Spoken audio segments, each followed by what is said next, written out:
여러분 안녕하세요. 설 명절 가족과 함께 행복한 시간 보내고 계시는지요? 예수님을 주님으로 모시고 섬기는 모든 분들에게 하나님의 평강과 기쁨이 충만하시기를 기원합니다. 지난 시간에는 세례를 받는 방법, 즉 예수님의 장사 되심에 온전히 연합하기 위해서 물에 완전히 잠겨야 된다는 침례에 관한 말씀을 살펴보았습니다. 오늘은 그 침례를 받을 때 아버지와 아들과 성령의 이름으로 받으라고 말씀하셨는데 그 이름이 무엇인지에 관하여 살펴보도록 하겠습니다. 마태복음 28장 19절. 그러므로 너희는 가서 모든 족속으로 제자를 삼아 아버지와 아들과 성령의 이름으로 침례를 주고. 이 말씀을 읽는 모든 분들이 절대로 간과해서는 안 될 사실이 있는데요. 그것은 아버지, 아들, 성령은 이름이 아니라 호칭이라는 것과 그 이름이라는 단수이지 복수인 이름들이 아니라는 사실을 아는 것이 매우 중요합니다. 예를 들어 엄마가 유치원에 다니는 아들에게 아빠 이름이 뭐야? 라고 물었을 때 아빠라고 대답했다면 잘한 대답일까요? 마태복음 28장 19절에 기록된 말씀은 지상명령입니다.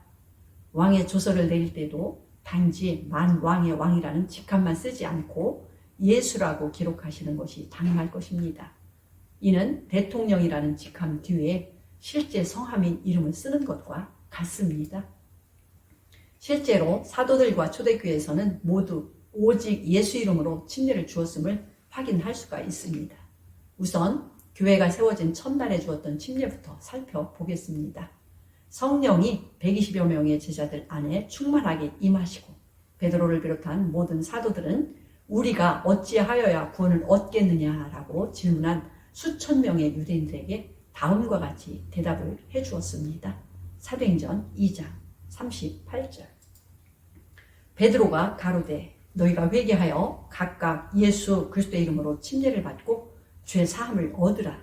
그리하면 성령을 선물로 받으리니 이 약속은 너희와 너희 자녀와 모든 먼데 사람 곧 주 우리 하나님이 얼마든지 부르시는 자들에게 하신 것이라 하고 또 여러 말로 확증하며 권하여 가로되 너희가 이 패역한 세대에서 구원을 받으라 하니 그 말을 받는 사람들은 침례를 받으매 이날에 제자의 수가 3,000이나 더 하더라.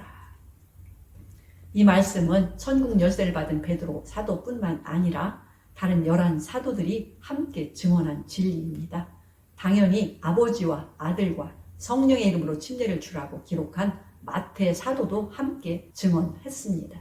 또한 이 복음은 10일 동안 전심으로 간절히 기도했던 모든 제자에게 진리의 성령이 충만하게 임하여 모두가 깨닫게 하셨고 교회가 탄생한 첫날에 선포한 말씀입니다.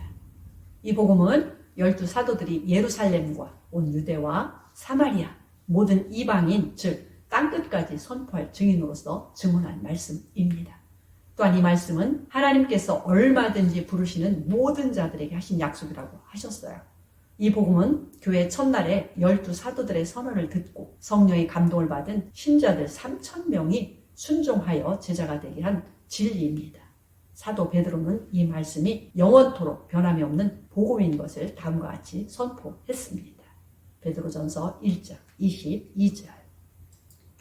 너희가 진리를 순종함으로 너희 영혼을 깨끗하게 하여 거짓이 없이 형제를 사랑하기에 이르렀으니 마음으로 뜨겁게 피차 사랑하라. 너희가 거듭난 것이 썩어질 씨로 된 것이 아니요 썩지 아니할 씨로 된 것이니 하나님의 살아있고 항상 있는 말씀으로 되었느니라. 그러므로 모든 육체는 풀과 같고 그 모든 영광이 풀의 꽃과 같으니 풀은 마르고 꽃은 떨어지되 오직 주의 말씀은 세세토록 있도다 하였으니 너희에게 전한 복음이 곧 이 말씀이니라. 이 진리를 거절했던 유대교 지도자들에 의해 교회를 향한 핍박이 거세게 일어났고 전도자 스데반은 사울이 이끄는 유대교인들에 의해 돌에 맞아 순교를 당하게 됩니다. 예수님의 증인이 된 성도들은 예루살렘에서 피신하여 가는 곳마다 이 진리를 전파하였는데요. 예루살렘에서 선포된 이 복음을 온 유대와 사마리아와 땅끝으로 전파하기 시작했습니다. 뛰어난 전도자 빌립을 통하여 이 복음이 사마리아에도 전파되었어요. 하나님께서 빌립과 함께 하심으로 많은 사람에게 붙었던 더러운 귀신들이 소리를 지르며 떠나가고 많은 중풍병자가 치료되는 등 초자연적인 역사로 진리의 말씀을 확증해 주셨습니다. 사도행전 8장 12절. 빌립이 하나님 나라와 및 예수 그리스도의 이름에 관하여 전도함을 저희가 믿고 남녀가 다 침례를 받으니 시몬도 믿고 침례를 받은 후에 전심으로 빌립을 따라다니며 그 나타나는 표적과 큰 능력을 보고 놀라니라. 16절. 이는 아직 한 사람에게도 성령 내리신 일이 없고 오직 주 예수의 이름으로 침례만 받을 뿐이로라. 사도들의 뒤를 따른 복음 전도자 빌립은 아버지와 아들과 성령이라는 호칭이 갖는 이름에 관해 전도하였고 사도들이 선포한 대로 사마리아 신자들에게 오직 예수 이름으로 침례를 주었습니다. 다음은 동일한 복음이 이방인인 고넬료 가정으로 전파되는 것을 보도록 하겠습니다. 고넬료는 로마의 식민지가 된 팔레스타인 땅에 파견된 군대의 백부장이었는데요. 그는 유대교에 개종하였습니다. 고넬료는 경건하여 온 집으로 더불어 하나님을 경외하고 이스라엘 백성들을 많이 구제한 사람이었으며 하나님께 항상 기도하는 사람이라고 기록을 하고 있습니다. 어느 날 오후 3시경에 기도하는 중에 하나님께서 보낸 사자가 환상 중에 나타나 너의 기도와 구제가 하나님께 상달하여 기억하신 바가 되었다라고 하나님의 말씀을 전해 주었어요. 그 천사가 전한 말과 그를 보내신 하나님께서 성령으로 베드로에게 확증해 주신 사실이 사도행전 11장에 기록이 되고 있습니다. 사도행전 11장 13절. 그가 우리에게 말하기를 천사가 내 집에 서서 말하되 내가 사람을 요빠에 보내어 베드로라 하는 시몬을 청하라. 그가 너와 내 온 집에 구원 얻을 말씀을 내게 이르리라 함을 보았다 하거늘 내가 말을 시작할 때에 성령이 저희에게 임하시기를 처음 우리에게 하신 것과 같이 하는지라. 고넬료는 하나님께서 보내신 사자의 말을 따라 사람을 요빠에 보내었고 그들이 요빠에 당도 한 12시쯤 하나님께서 기도하는 베드로에게도 3번이나 환상 중에 알리시며 고넬료 가정으로 가서 구원 얻을 말씀을 전하라고 명령하셨습니다. 마침 도착한 고넬료의 사람들을 만난 베드로에게 성령께서 지시하셨는데요. 사도행전 10장 19절 말씀 보겠습니다.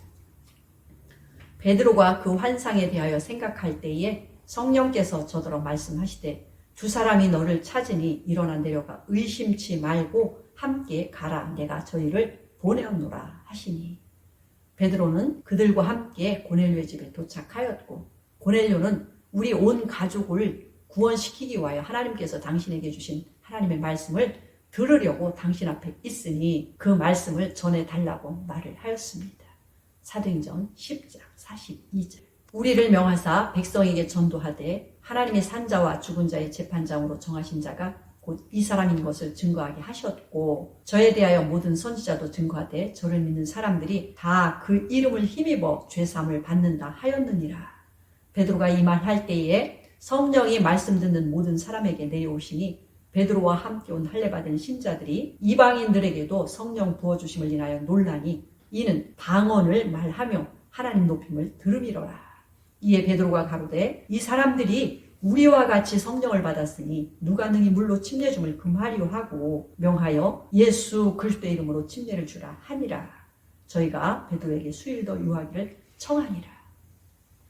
이 말씀은 완벽한 하나님의 역사를 기록하고 있습니다. 하나님께서 성령으로 고넬료 가정과 베드로에게 확실하게 인도해 주신 것입니다.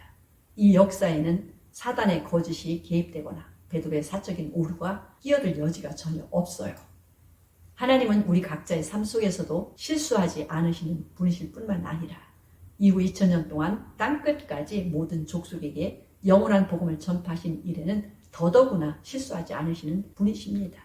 천국 열쇠를 받은 사도 베드로는 유대인들로부터 시작하여 사마리아인들에게도 동일한 복음을 전하였고 이방인인 고넬료 가정에게도 동일한 복음을 전함으로써 그들 모두가 죄로부터 완전한 자유를 얻게 된 것입니다. 베드로는 고넬료 가정에게 예수님의 복음을 믿는 자들이 다 그 이름을 힘입어 죄사함을 받는다고 증언을 했습니다. 그러자 성령께서 곧바로 역사하셔서 고넬료 가정에 모인 모든 사람에게 교회가 탄생한 첫날과 같이 성령 침례를 주심으로써 베드로가 전도한 말씀이 진리임을 확증해 주셨습니다. 이에 사도 베드로는 확신 중에 오순절날에 성령 침례를 받았던 함께 온 제자들에게 이들이 우리와 같이 성령을 받았으니 누가 이들에게 침례 줌을 금하겠느냐 하고 예수 그리스도의 이름으로 침례를 주라고 명령을 했습니다. 이 일 후에 이방인을 향한 복음 전도는 하나님께서 사도 바울에게 맡기셨습니다.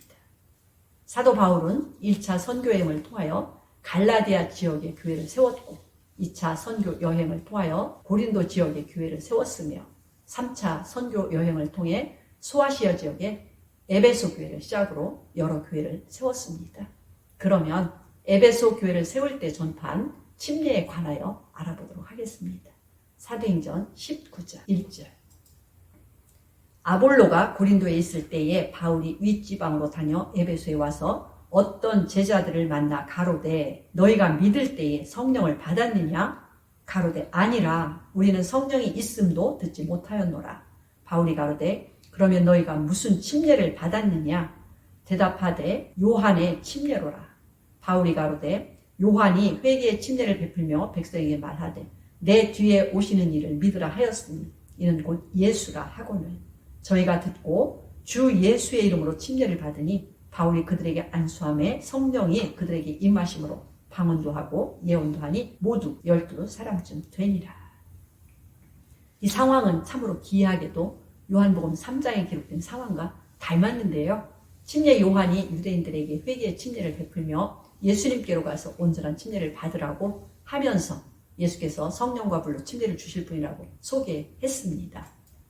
어려서부터 성경에 능통했던 아볼로가 예수님을 믿게 되었고 요한이 전파한 회개의 침례를 자기 제자들에게도 주었는데요. 사도 바울이 3차 선교 여행에서 놀랍게도 그 제자들을 만나 예수님께 속한 침례를 준 것입니다. 사도 바울은 이미 요한의 침례를 받은 제자들인 것을 확인한 후에 다시 침례를 주되 이번에는 완전하게 예수 그리스도의 이름으로 침례를 준 것입니다.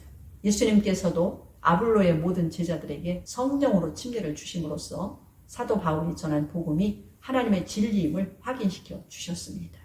예수님의 재림이 임박한 시기, 예수께로 돌아가고 성경으로 돌아가자고 진리의 회복을 외치는 교회들도 왜 예수 이름으로 침례를 주어야 하는지 사도들의 증언을 들어보겠습니다. 사도행전 4장 12절. 다른 이로서는 구원을 얻을 수 없나니 천하인간의 구원을 얻을 만한 다른 이름을 우리에게 주신 일이 없음이니라 하였더라. 그렇습니다. 예루살렘에서 선포된 그 복음이 땅끝까지 전파될 때 그제야 예수님의 재림이 있습니다. 아직까지 진리를 회복하지 못한 교회는 초대교회의 완전한 복음으로 회복하는 것이 하나님의 뜻이라고 믿습니다.